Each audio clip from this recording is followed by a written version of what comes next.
a mulher não nasce mulher, ela torna-se mulher. Então, por isso que eu acho que causa tanta polêmica essa frase de Simone de Beauvoir.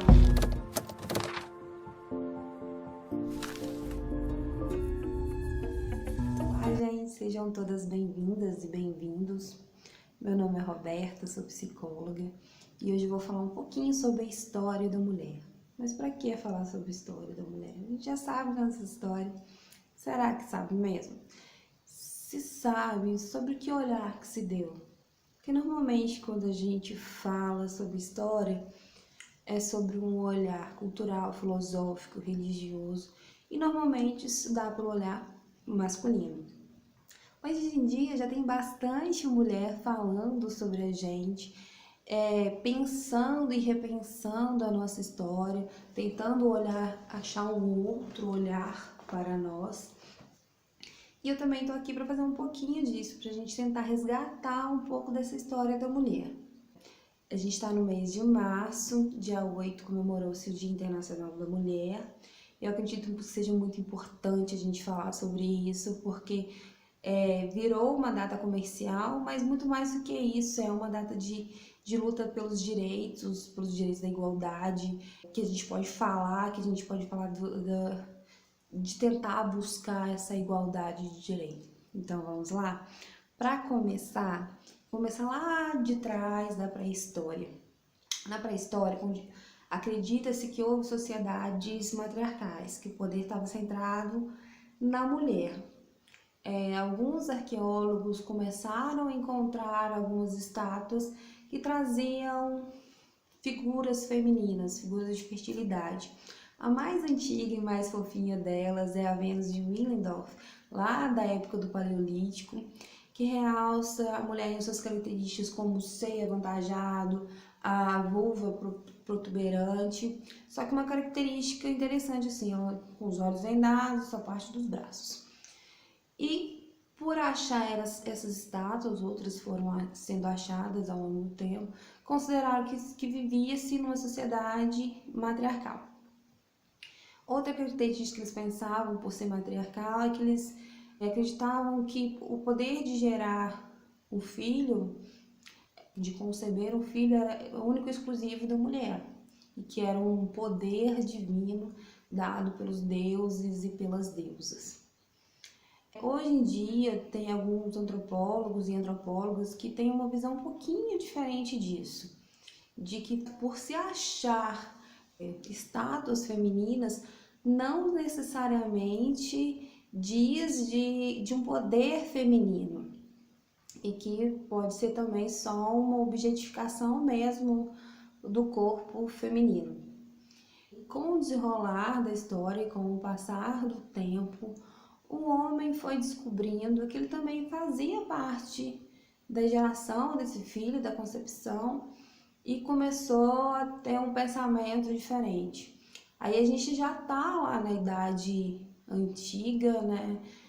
Na época da Grécia clássica, do Império Romano, e a mulher passou a ser considerada inferior ao homem. Dizem que surgiu aí a ideia do patriarcado nessa época, né? O patriarcado como um sistema que os homens adultos mantêm o poder primário e predominam em funções de liderança, política, autoridade, moral e religiosa, né?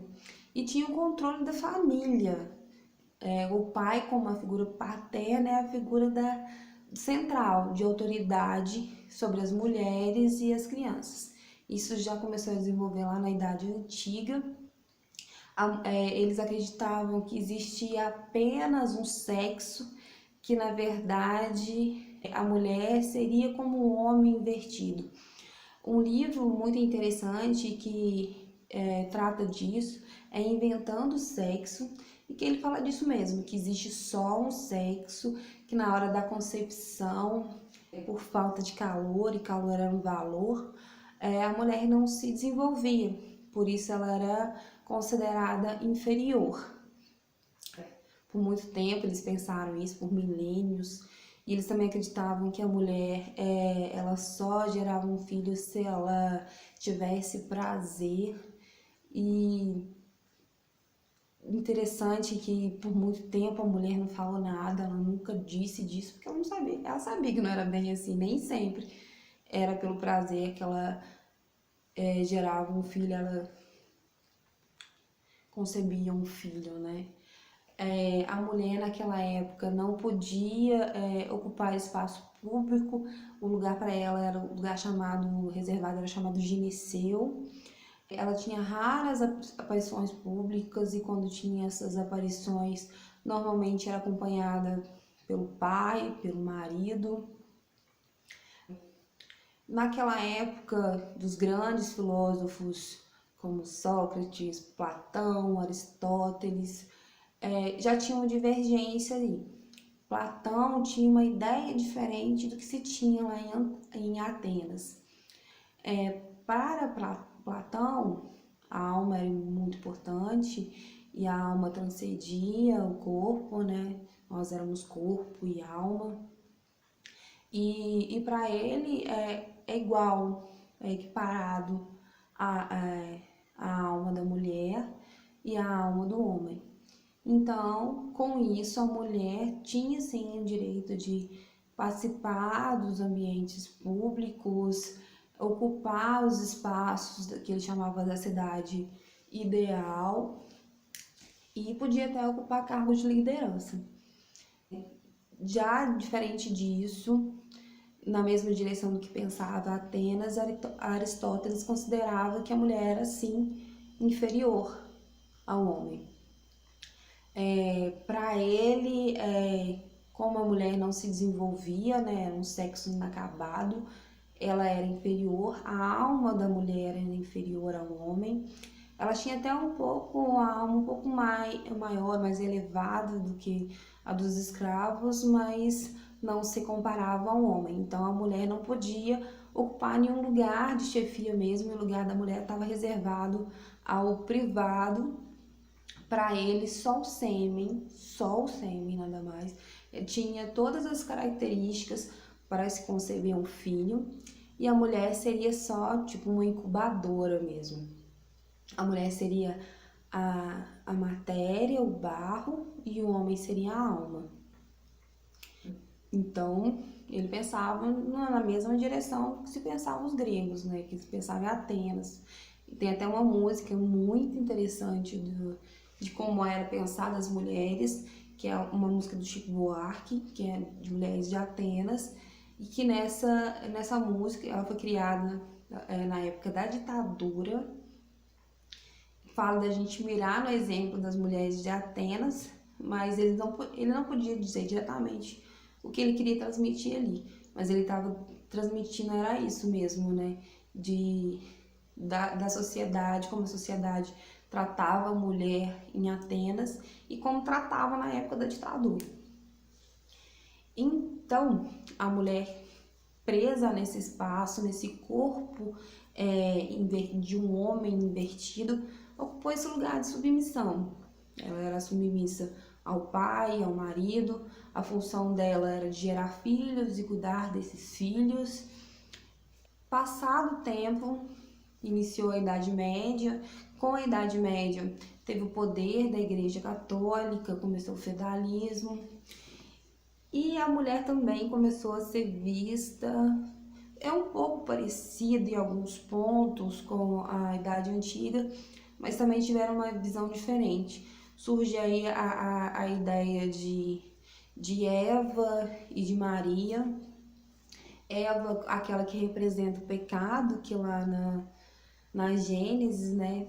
Primeiro Deus criou Adão, e da costela de Adão, ali bem perto do ventre, né? Pelo menos a primeira mulher veio do ventre de Adão. Só que Deus reservou o paraíso para esses dois. O que eles não poderiam era comer o fruto proibido, né? Que é uma representação do conhecimento, de tudo que é mal. E a mulher foi lá e pegou o fruto e ainda deu fruto para o homem.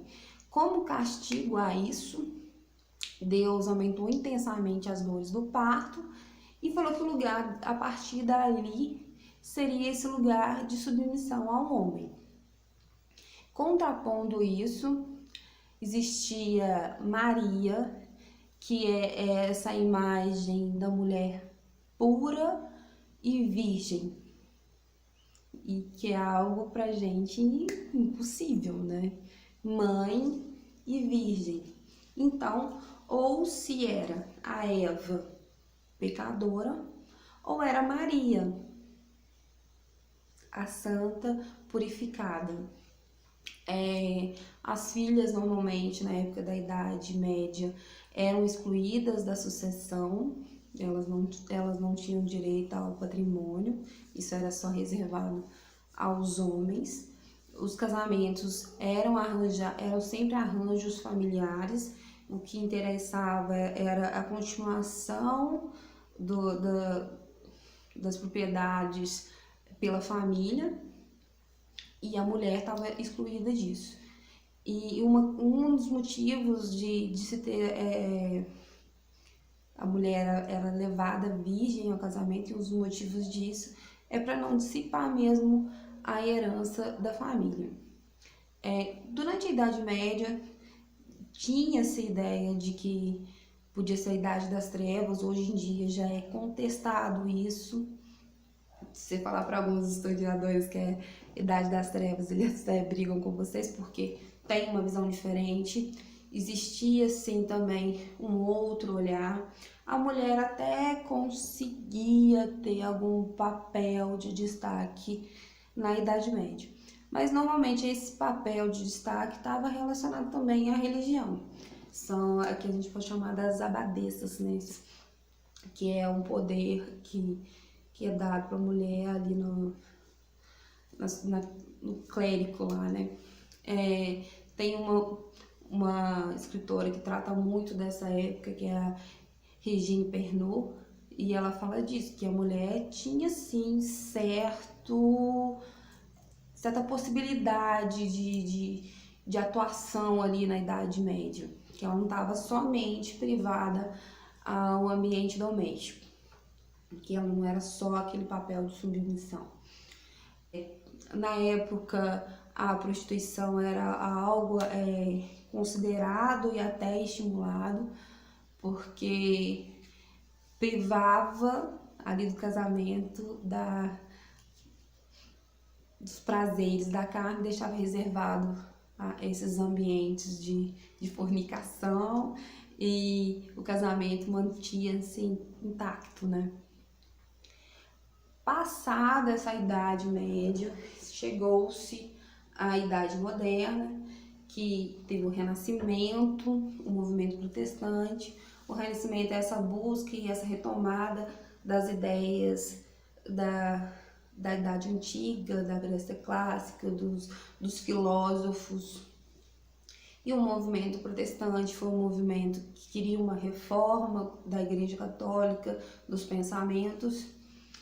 E a coisa complicou um pouco para a mulher nesse movimento, né?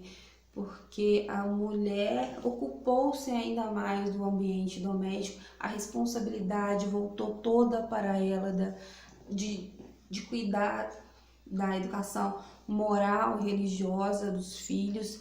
Ela era submetida ao pai e ao marido, e criou aquela imagem do anjo do lar, descrita pela Virginia Woolf, que é aquela mulher que não pode ter desejo, que é submissa, que se dedica ao lar, aos filhos, ao marido, e que se anula totalmente. Ela se torna fundo para o homem se fazer figura. Naquela época, a visão que tinha da mulher oscilava entre dois extremos: o da mulher ideal, religiosa, ou da subversiva. Ou você era uma coisa, ou você era outra, né? Ou você, igual na época da Idade Média, ou você era Eva, ou você era Maria.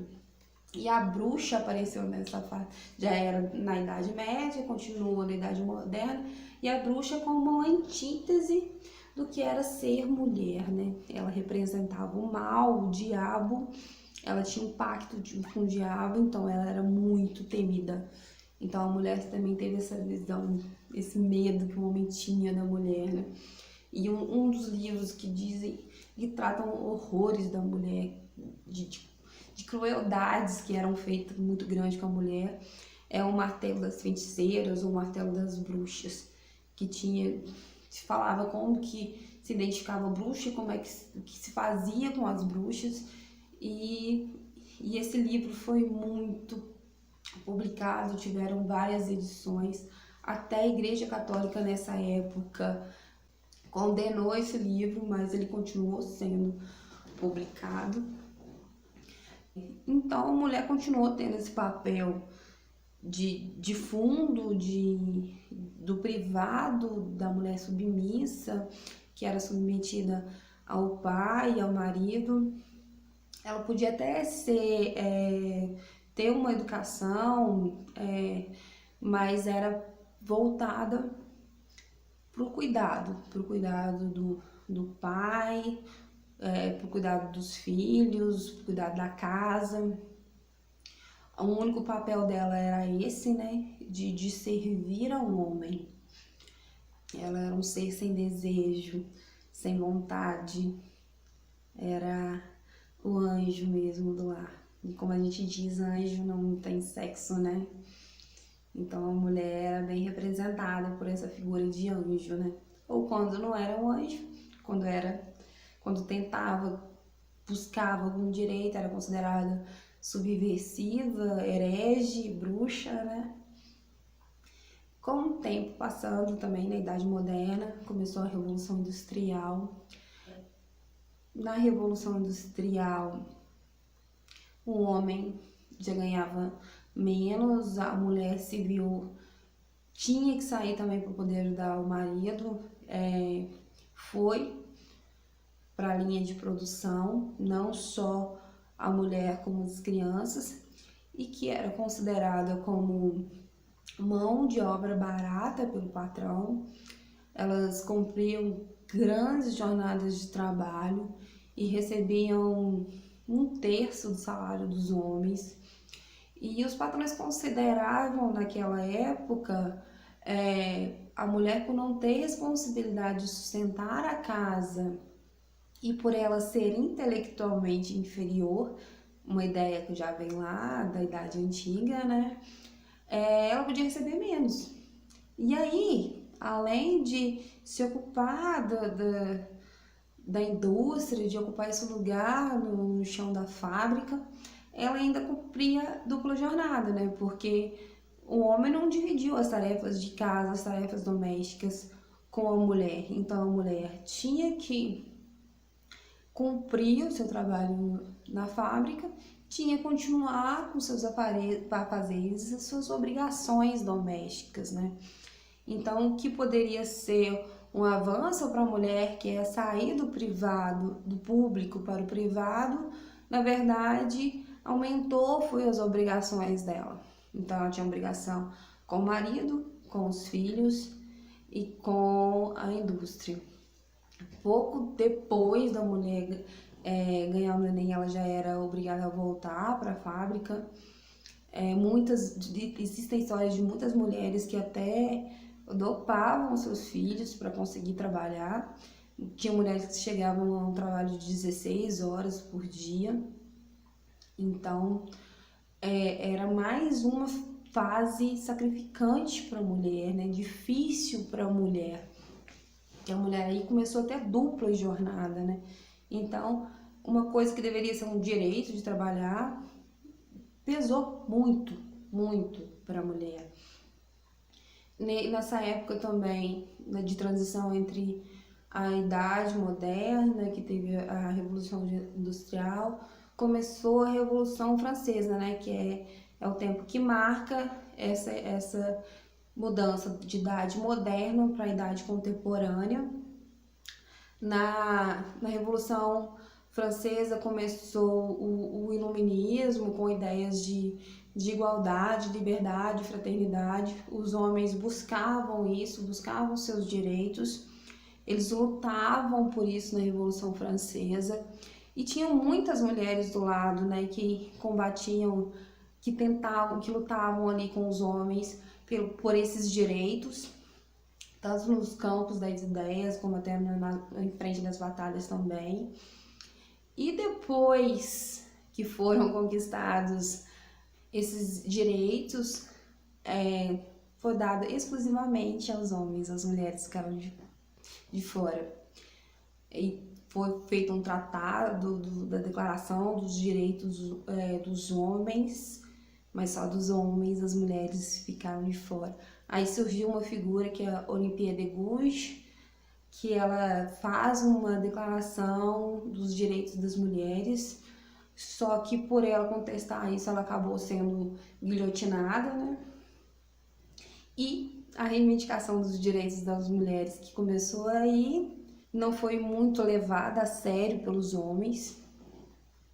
Depois de algum tempo, as mulheres entraram numa outra luta, que é o sufrágio feminino, que as pessoas consideram que é a busca do direito pelo voto, mas não só pelo voto, é tanto pelo direito do voto e do direito de ser votada.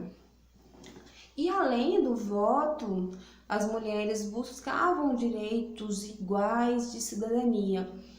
Nessa época, elas são consideradas feministas liberais. Elas buscavam direito à educação, propriedade, direito ao divórcio, direito a posses dos bens, o que as mulheres ainda não tinham muito, né? E isso era uma luta principalmente de mulheres de classe média e alta, que elas consideravam mais os interesses delas mesmas, né?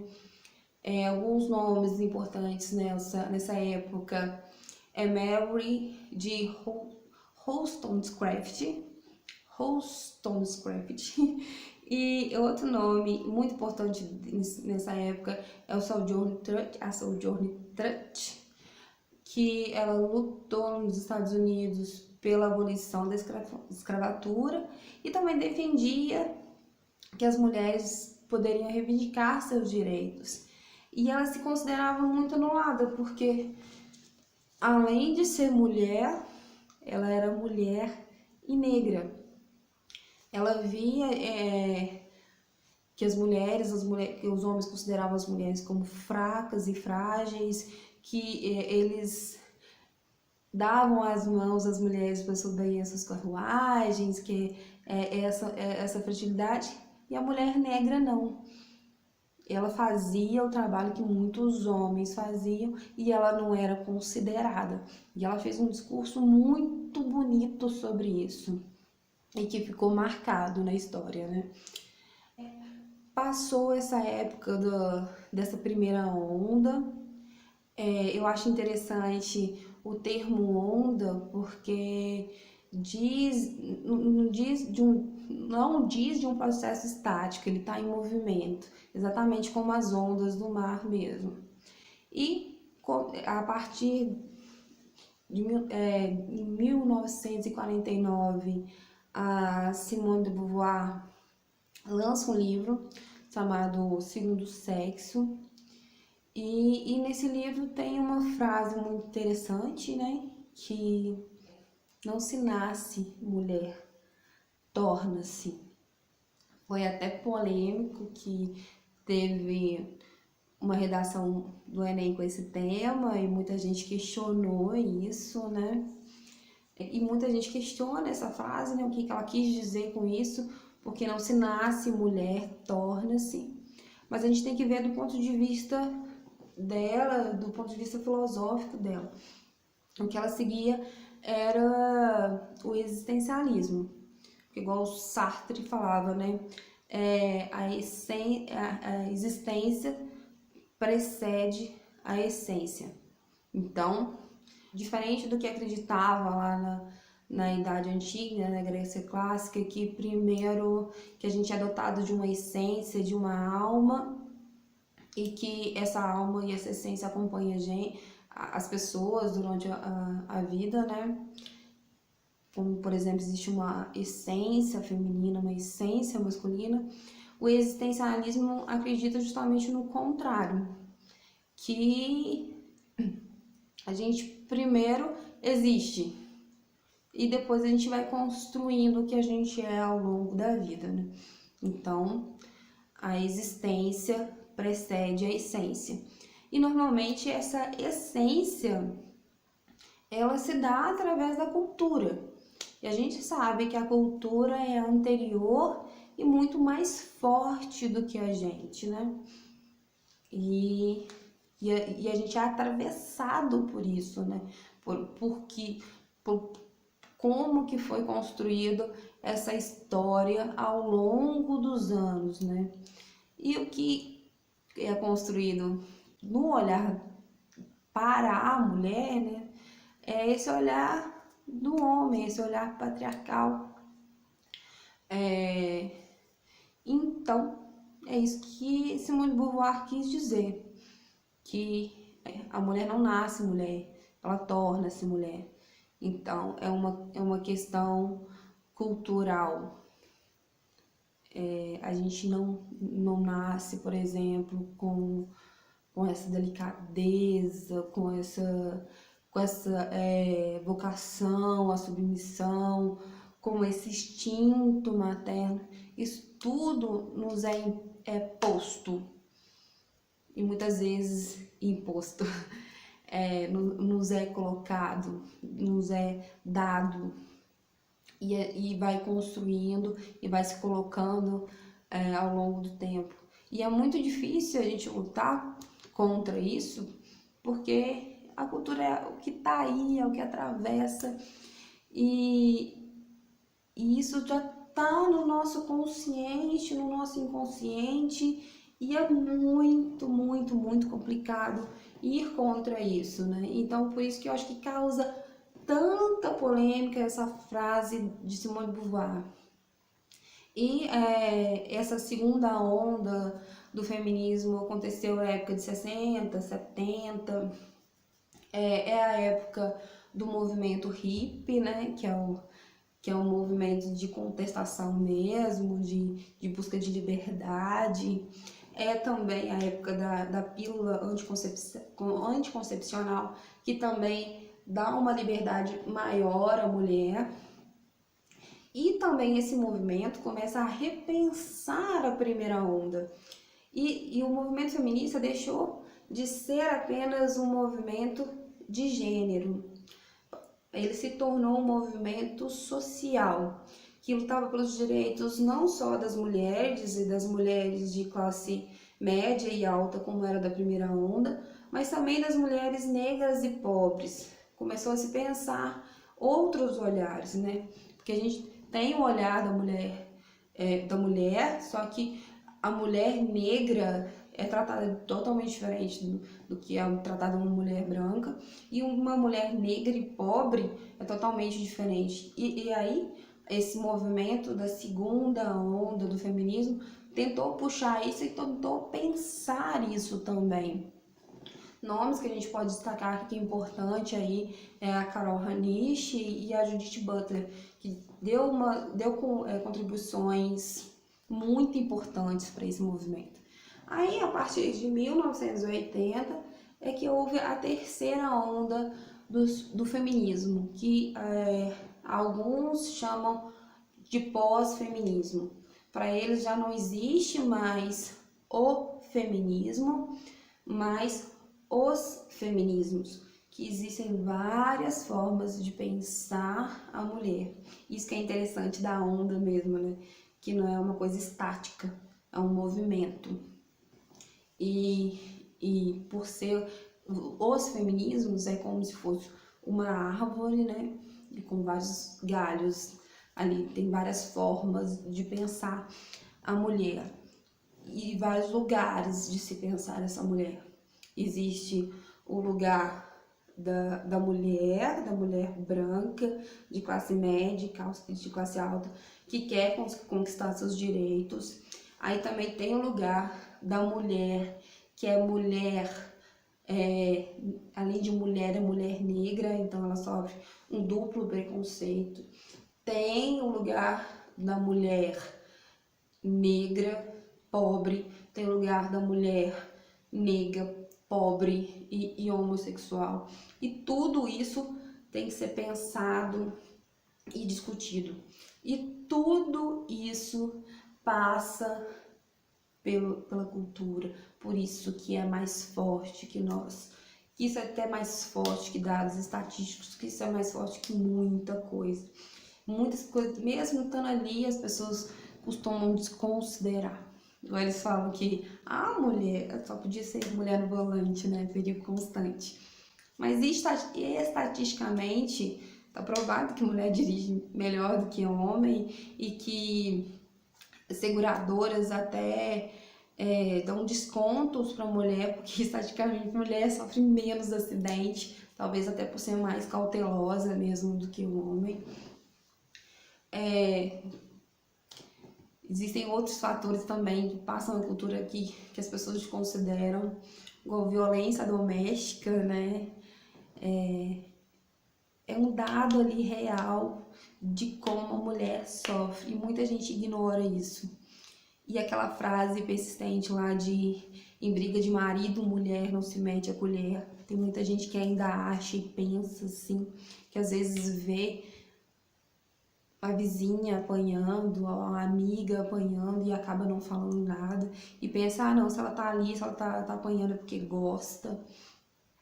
E existem dados estatísticos para isso, de como que é a violência contra a mulher, como que o corpo da mulher é invadido, é abusado, o quanto de estupro que existe, e mesmo assim isso é negado por uma grande parte da população.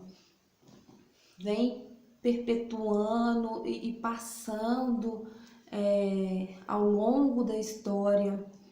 A misoginia é o mais forte e mais antigo preconceito e é o mais difícil de ser quebrado.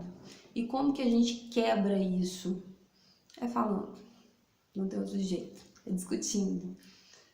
A gente vai correr o risco mesmo de ser taxada de louca, de subversiva, agora na época da Idade Moderna, da Inquisição, como bruxas.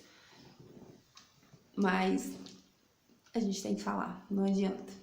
Não tem outro jeito de a gente ir mudando isso. Não é uma coisa fácil, simples, rápida, que vai acontecer de um dia para o outro. É um movimento, igual a gente já falou que já aconteceu há muito tempo. Fala-se de feminismo, se for considerar, tem até pouco tempo, mas já tem muitas mulheres que já falavam, que já percebiam isso desde a antiguidade, que já queriam falar dessa diferença entre homem e mulher, dessa visão equivocada que se criou da mulher desde essa época, e a gente naquela época não tinha voz e a gente está começando até agora, mesmo que muitas vezes desconsideradas, mas a gente está tendo e a gente está lutando, e eu acho importante isso. E eu resolvi fazer esse vídeo justamente para isso, para a gente tentar mudar um pouco a nossa visão, o nosso conhecimento. Se chegar esse vídeo a algumas pessoas e que fizerem a repensar, que as fizerem repensar e repensar seu lugar no mundo, já é importante. Eu acredito no poder do diálogo, na transformação, e a gente só faz isso conversando, dialogando, e a gente tem que dar a nossa contribuição. E minha contribuição é essa, espero que tenha sido válido, que não pare aqui, que continuem buscando conhecimento antes de ceder a certos preconceitos, buscar entender como é que funciona, o que essas mulheres estão querendo dizer, do que já ir na ideia do senso comum. Então é isso, gente. Espero ter contribuído e até o próximo vídeo. Beijos e até mais.